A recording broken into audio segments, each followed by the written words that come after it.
Hi, how are you all. तो बच्चे, ये सवाल जो आपको आपकी स्क्रीन पे दिख रहा है, ये एनसीईआरटी का सवाल है, चैप्टर नंबर 3 का।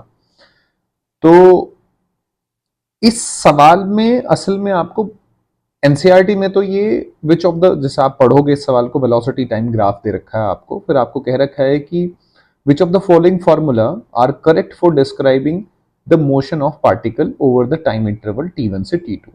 तो कुछ इस तरीके से दे रखा है आपको कि पहले ऐसे है और फिर ये इसकी शेप कुछ ऐसे है, ऐसे दे रखी है, यानी कि यहां से यहां तक के लिए आपको इंफॉर्मेशन देनी है आपको T1 से T2। आपको दिख रहा है कि यहां पे स्लोप, देखो एक्सेलेरेशन क्या होता है, dv/dt। पहले मुझे क्या क्या पता है तो वो देख लेते हैं एक बार, क्योंकि जब भी आप सवाल पेपर में अटेम्प्ट करेंगे ना, तो आपको हम कहते हैं कि सर अप्रोच नहीं डेवलप हो रही।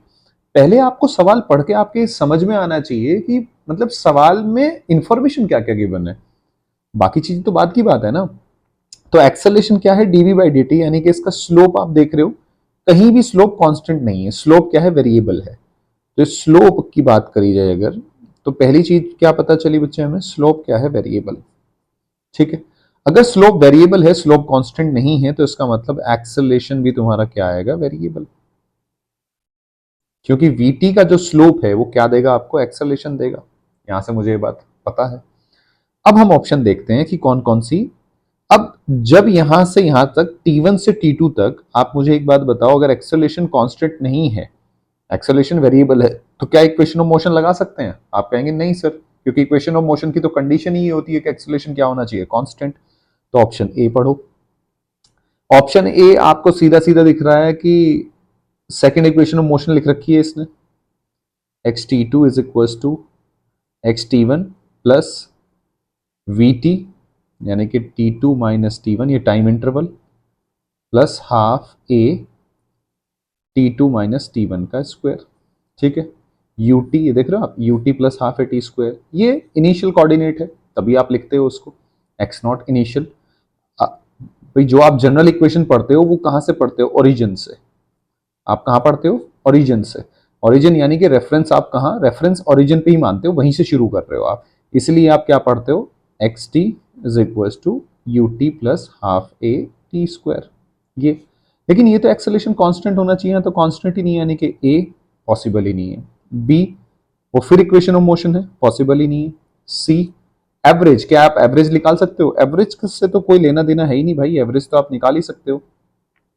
यहाँ T2 पे इसकी पोजीशन चेक कर लो, minus x T1 divide by total time, यानी कि T2 माइनस T1।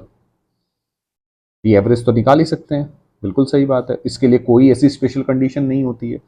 फिर आप डी ऑप्शन, क्या ए एवरेज निकाल सकते हो? ए एवरेज भी निकाल सकते हैं, डी।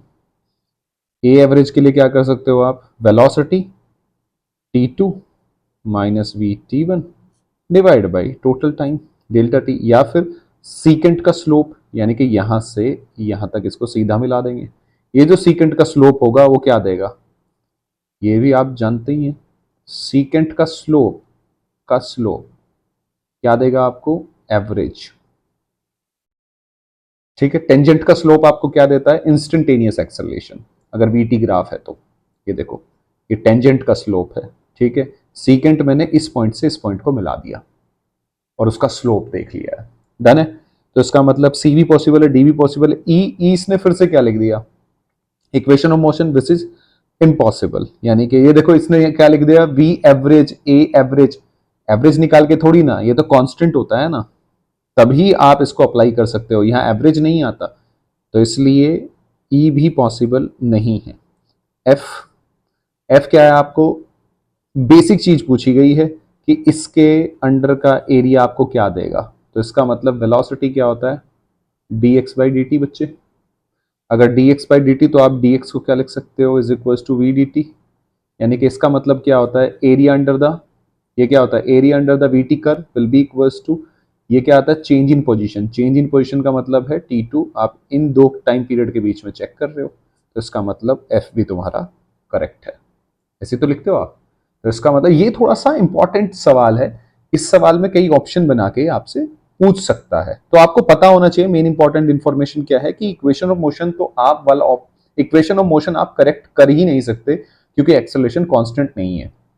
बाकी एवरेज आप निकाल सकते हैं, कोई दिक्कत वाली बात नहीं है। क्या आप मेरी बात समझ पा रहे हैं? ठीक है।